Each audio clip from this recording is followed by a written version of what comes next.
Mesdames et messieurs, bonsoir et bienvenue à cette émission d'Info 9. La ville de Lassar a un nouveau site Internet. Alors, pour nous en parler et parler d'autres sujets également, je reçois l'agente de développement et aussi beaucoup d'autres titres à la ville de Lassar, Mme Isabelle Damour. Madame Damour, bonsoir. Bonsoir. Madame Damour, nouveau site Internet. C'est, le mot le dit, nouveau site. Alors, c'est nouveau. Qu'est-ce que comporte ce site-là que l'autre n'avait pas, disons? En fait, c'est plutôt sur la façon de naviguer qui a changé. Ce qu'on s'est aperçu avec les années, c'est que le site était conçu plus en termes de services. Pour des fonctionnaires, c'était facile de s'y retrouver, mais pour la population, moins. Donc, il est vraiment axé sur les types d'utilisateurs qu'on est. Alors, si je suis citoyen, j'ai des besoins différents. Alors, il va y avoir des icônes très imagées de ce que j'ai besoin de connaître, comme les horaires, comme les matières résiduelles, etc. Puis, c'est parce qu'on avait, vous avez travaillé aussi sur les types, comme vous dites, le type de visiteurs, là, pour le citoyen, pour le visiteur, pour l'entrepreneur également. Oui. En fait, ça fait une année complète qu'on travaille à essayer de revoir l'arborescence, la façon que les gens vont naviguer sur le site Internet. Et je vous dirais que pour avoir testé certaines choses, là, selon les types d'utilisateurs, c'est beaucoup plus facile de trouver l'information dont on a besoin. Quand on est visiteur, on vient de l'extérieur, donc on veut connaître les attraits, les hébergements, les cartes pour venir à Lassar. Tandis que quand on est citoyen, c'est les besoins de tous les jours. Puis souvent, les gens nous appelaient pour dire on ne trouve pas l'information sur votre site Internet. Donc maintenant, il y a des formulaires aussi qu'on retrouve. On a différents programmes. On a les formulaires des demandes de permis de construction. Donc, vraiment beaucoup. Oui. En fait, ça ne sera pas encore en ligne. C'est pas quelque chose qu'on va pouvoir faire instantanément puis envoyer par Internet. Par contre, on va pouvoir faire imprimer le formulaire, le remplir et aller le porter. Alors, mais déjà, ça s'en vient, on travaille pour Alors déjà, c'est un gros plus de ne pas aller chercher le formulaire, revenir chez nous, le remplir et aller le reporter à la ville. À ce moment-là, on aura juste à aller le porter à la ville, pour de suite, en tous les cas, pour de suite. Ensuite de ça, il est simplifié, comme vous dites, si bien parce qu'on s'y reconnaît plus à l'intérieur. Et je vous dirais que pour parler en termes de services, par exemple, le service de l'urbanisme, plusieurs personnes ne savaient pas que l'urbaniste, c'est celui qui s'occupe des permis de construction, c'est celui qui s'occupe des règlements. Donc, maintenant, il n'est pas pensé en termes de services, il est pensé en termes de besoins. J'ai besoin d'un permis de construction, j'ai besoin de connaître les règlements, j'ai besoin... Donc, beaucoup plus facile pour l'utilisateur de s'y retrouver. Puis, en tout cas, on va le tester là, dans les prochaines semaines, mais on est à l'affût des commentaires de la population, puis on pourra se réajuster aux besoins. Mais je vous dirais que... Pour ma part, je trouve qu'il est beaucoup plus facile à consulter pour... C'est un gros plus pour la ville. Oui, tout à fait. Et il est bon de dire aussi qu'il est fait en région. Oui. Ça, c'est vraiment... puis on peut le nommer aussi, Saradium Multimédia, qui a fait le site. Parce que on a chez nous, que ce soit en Abitibi-Ouest ou en Abitibi-Témiscamingue, des entreprises qui sont capables de faire de belles choses. On n'est pas obligé d'envoyer ça à Montréal. Non, puis je vous dirais qu'ils sont à l'écoute de nos besoins parce que des fois, on demande des choses plus spécifiques, puis ils se réajustent en fonction de ce qu'on demande. Alors, bravo. Alors, on invite les gens à aller sur le site de la ville de Lassar. Il est en fonction au moment où l'on se parle, Mme Damour? Ou dans les prochains jours. Dans les prochains jours. Oui. L'émission passe le 31 janvier, donc le 31 janvier, il serait censé être en fonction, comme on dit. C'est ça. Approche 2.0. Quand vous m'avez envoyé ça, Approche 2.0, Vous, ça vous dit quelque chose, c'est sûr. Mais nous autres, ça nous dit rien. Qu'est-ce que Approche 2.0, Mme Damour? En fait, c'est qu'on veut être beaucoup plus proche du citoyen via le web. Vous connaissez Revitalisation Lasserre, le projet. On a testé notre présence sur Facebook avec Revitalisation Lasserre et je vous dirais que c'est assez étonnant les résultats que ça donne. C'est plus payant pour nous en termes de visibilité de mettre de l'information sur Facebook que de prendre d'autres moyens d'information. Ça dépend des publics cibles, bien sûr. Oui, c'est sûr. Mais je vous dirais qu'on s'est aperçu que l'information circule assez rapidement sur les médias sociaux, puis c'est un petit peu l'approche qu'on veut prendre dans les prochains mois avec la Ville de Lasserre. Donc, en temps réel, on va informer les gens via Facebook, on commence à naviguer avec Twitter, puis on va implanter notre propre blog sur le site de la Ville de Lasserre. Donc, je vous dirais que c'est sûr que c'est pas simple parce qu'il faut qu'il y ait une ressource quand on a un blog, c'est en temps réel.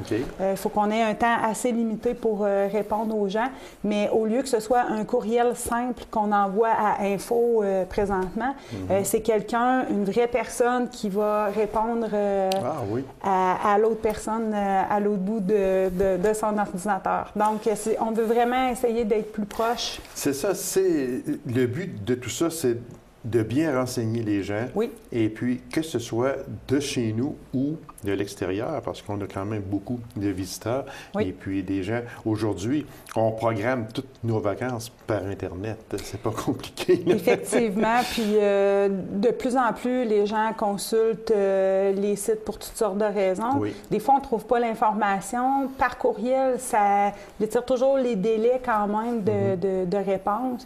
Donc, on a regardé certaines villes qui ont un blog, puis vraiment, les résultats sont assez... Les résultats sont bons. Oui, sont éloquents. Puis c'est sûr qu'il faut avoir les ressources pour le faire, par contre. Oui, c'est sûr. Parce que tant qu'en avoir un, c'est sûr qu'on veut qu'il soit actif. Ce n'est pas tout de le mettre en ligne, comme on dit, mais il faut qu'il y ait quelqu'un pour répondre. Parce que quand vous avez des demandes et la personne reçoit sa réponse 3-4 jours après, des fois, ils vont dire, bien, regarde, on n'ira pas tout simplement parce que le service n'est pas adéquat. Exactement. Alors, tant qu'à faire, puis on sait que la Ville de Lasserre est à la fine pointe, avec ses employés qui sont à la fine pointe également. On essaie. Fait qu'avec tout ça, toute cette fine pointe-là, bien, va faire en sorte que lorsque on aura des renseignements à demander, on sera beaucoup plus rapide à donner les renseignements. Oui, tout à fait. Défi 5.3.0. Qu'est-ce que c'est ça, Mme Damour? Vous avez peut-être déjà entendu parler via les médias du défi santé. Oui. C'est un mouvement qui est provincial. L'année passée, la Ville n'était pas inscrite à titre de municipalité et j'ai eu des demandes à cet effet-là, entre autres de différentes entreprises qui voulaient s'inscrire dans le mouvement.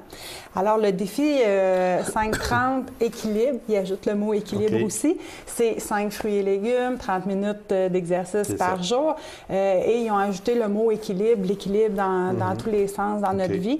Alors, on invite la population à s'inscrire au défi santé parce que la Ville, pour sa part, va faciliter, dans le fond, l'accès aux infrastructures, va donner plus d'informations au niveau des saines habitudes de vie. Donc, on va travailler fort. Je pense que c'est à partir du 6 mars. C'est 6 semaines là, à partir du début mars. Donc, surveillez la sarcelle, vous allez avoir l'information là, à la fin février de ce que la Ville va mettre en place pour ce beau défi-là.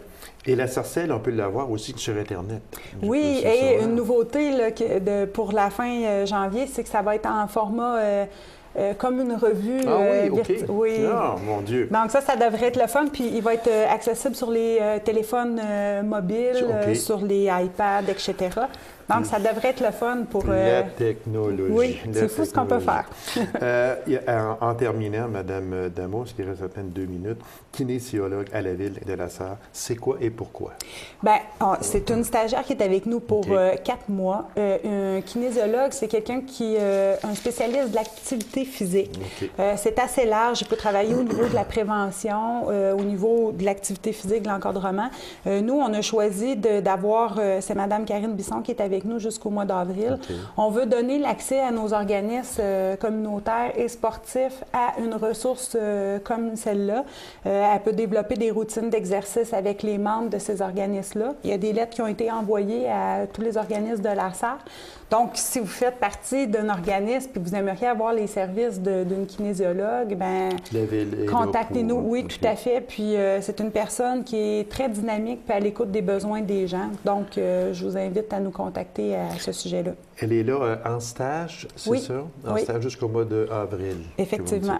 Alors, ceux qui voudraient en savoir plus ou faire affaire, avoir besoin d'un programme, donc à contacter la ville de la Sarre Oui. à ce moment-là. Madame Damour, encore une fois, beaucoup de choses qui se passent. Alors, on invite les gens, premièrement, à aller voir le nouveau site Internet de la ville de la Sarre, puis également le fameux défi santé, le 5.30, l'approche 2.0. Ça fonctionne, ça roule énormément. Madame Damour, merci infiniment et on va se revoir certainement d'ici au printemps, parce qu'il y a d'autres choses que vous allez venir nous annoncer, puis avec tout ce qui va se passer aussi à la Sarre, parce qu'il s'en passe beaucoup de choses. Oui. Je vous remercie beaucoup, Madame Damour. Merci. C'est moi qui vous remercie. Alors, mesdames et messieurs, courte pause, on vous revient immédiatement après. Restez avec nous.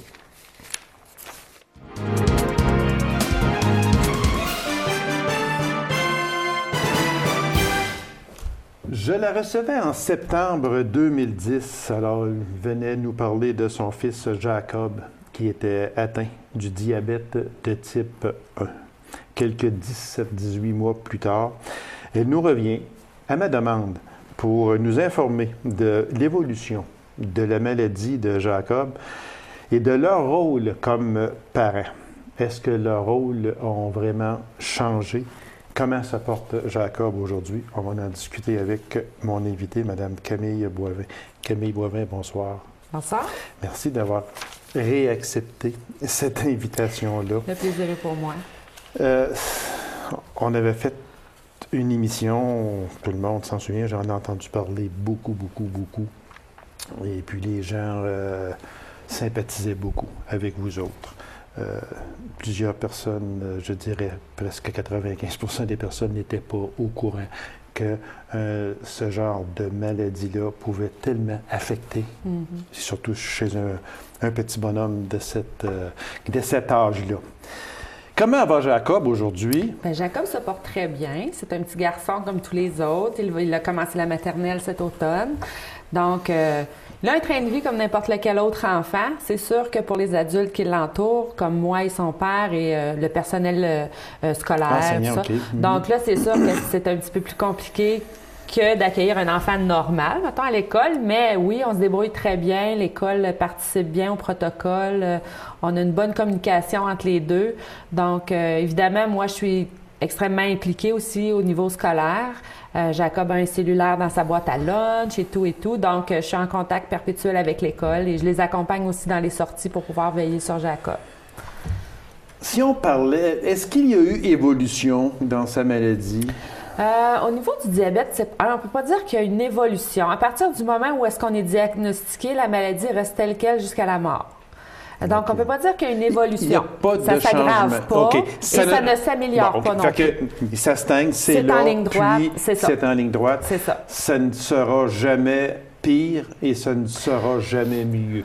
C'est ça. Je peux pas dire que ça va être mieux parce qu'il peut pas avoir d'amélioration au niveau du pancréas, sauf que oui, ça pourrait être pire dans le moment où est-ce que le traitement de la maladie cesserait ou changerait pour le pire. À ce moment-là, des complications pourraient apparaître, telles la dialyse, des choses comme ça. Est-ce que votre conjoint et vous, comme parents, la question est un petit peu difficile, mais est-ce que vous l'acceptez mieux qu'il y a 18 mois passés quand on s'est vu ici? Ou Je vous bien dirais non, que c'est des phases. Il y a des moments, mais c'est comme tout le monde. En général, la vie, ça va bien, ça va moins bien, il y a des hauts, il y a des bas. Bon, c'est la même chose pour nous. La maladie, en tant qu'acceptation, je dirais que oui, je peux parler seulement que pour moi. Vu que mon conjoint n'est pas là aujourd'hui, je vais parler pour moi. Oh oui. Donc, moi, j'accepte relativement bien, entre guillemets, si on veut, la maladie. Je n'ai pas grand choix, vu que c'est une maladie chronique incurable. Donc, il aura jusqu'à la fin de sa vie. Mais c'est un choix que j'ai à faire de l'accepter ou non. C'est pas tout le monde qui l'accepte. Je dirais qu'en ce moment, j'ai plus de difficultés. Les temps sont plus difficiles, peut-être dû à la fatigue ou des choses comme ça. Mais en général, j'essaye de voir ça positivement et de le vivre au jour le jour. Vraiment, que ce soit le diabète ou que ce soit n'importe quelle autre maladie chronique, c'est vraiment un jour à la fois. Dans notre cas, c'est même un repas à la fois. Question glycémie et tout ça. Donc, on essaye de prendre des petites bouchées puis de voir le soleil. On vous le souhaite. On vous souhaite plein de soleil. Même la nuit. Ouais. Mais on peut dire...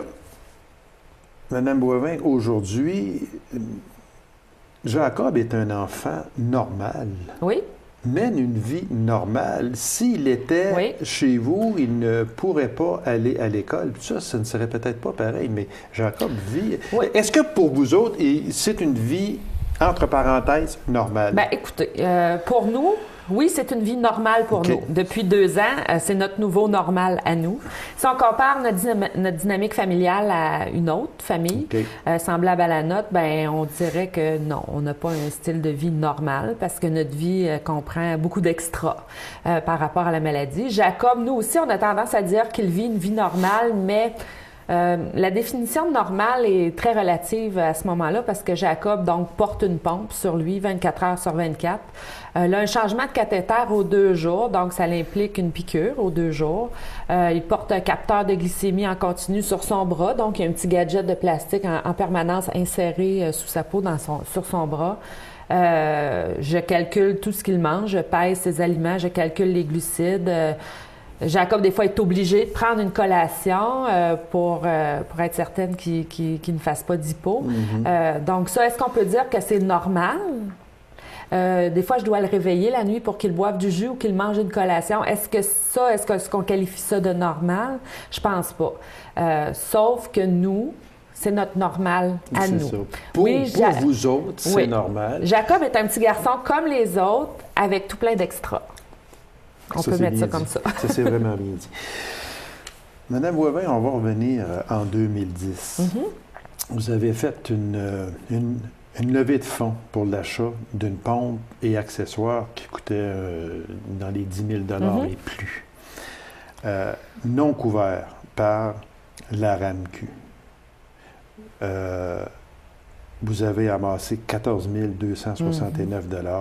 Vous avez fait l'achat de cette pompe-là et du lecteur de glycémie en continu. J'aimerais souligner 2 gestes que vous avez posés avec votre conjoint.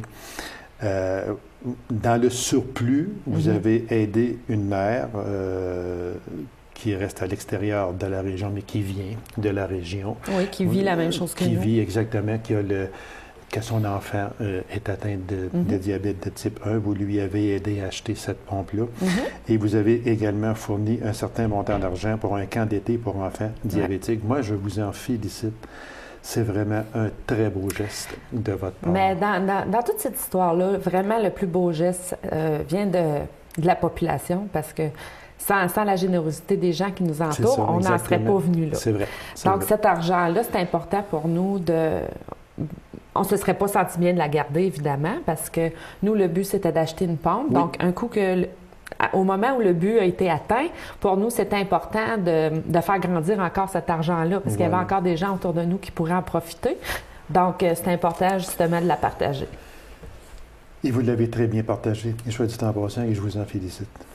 Là, on va revenir à cette fameuse pompe-là, qui aujourd'hui supposée être couverte par la RAMQ. Bien, c'est pas tout à fait la RAMQ qui la couvre, c'est un agent payeur, c'est le gouvernement du Québec. Donc, l'annonce a été faite en avril 2010, non, 2011, c'est-à-dire, je m'excuse, avril dernier, si on veut. Donc, par le ministre Bolduc au symposium pour parents d'enfants diabétiques à Montréal, qui se tenait le 16 avril, pour être précise. Donc, l'annonce a été faite à partir de ce moment-là. Je vous dirais que l'agent payeur a commencé à payer pour les gens de Montréal, Québec, là, les grands centres, à partir d'octobre. Donc, le plan n'est pas nécessairement vraiment en place. La machine ne roule pas. très bien huilé, on pourrait dire, parce qu'en région, vraiment, on n'a pas commencé à recevoir aucun paiement. Le gouvernement manque d'huile assez souvent. Oh oui, parce que vous voyez, là, ça va faire bientôt près d'1 an. Nous, on paye encore les fournitures de notre poche, donc c'est 500 $ par mois pour cathéter et tout. Ça, c'est donc dire que quand le ministre de la Santé, M. Bolduc, est venu faire l'annonce que oui, maintenant, le gouvernement va payer pour ça, puis vous n'avez reçu encore aucun sou, ça va faire bientôt 1 an. Oui, puis on était vraiment heureux à l'annonce. Écoutez, il faut dire clairement qu'on est heureux de cette annonce-là, puis on est heureux que ce soit en branle. Parce que dans d'autres, comme nos voisins d'Ontario, les pompes sont déjà payées depuis plusieurs années par le gouvernement provincial. Donc, c'est vraiment une joie d'entendre que le Québec s'implique à ce niveau-là. Sauf que, à mon avis, à moi, à partir du moment où ce qu'on fait une annonce, ça serait agréable que le programme soit déjà en branle. Donc, parce que, comprenez-moi, je sais qu'éventuellement, il va le devenir. Puis on est très contents de ça. Sauf qu'il faut comprendre que nous sommes tous un peu comme des parents. Je ne veux pas dire désespérés, mais c'est quand même un peu ça parce que la maladie de nos enfants pose un immense stress sur la dynamique familiale, sur le couple, sur toutes les sphères de notre vie.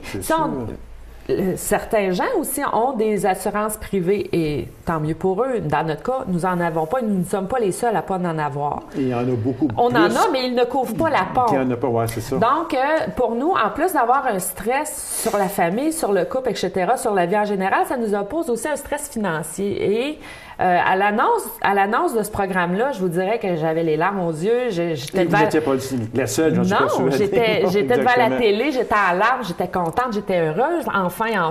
Sauf qu'on est quand même presque 1 an plus tard et rien ne bouge. Puis rien ne bouge. C'est donc dire qu'on a annoncé ça en grande pompe, parce que j'ai l'expression, mais on a annoncé ça en grande pompe. Le ministre de la Santé dit, bon, regarde, moi, je peux faire plaisir à beaucoup de personnes. On va fournir un programme pour payer cette pompe-là, etc.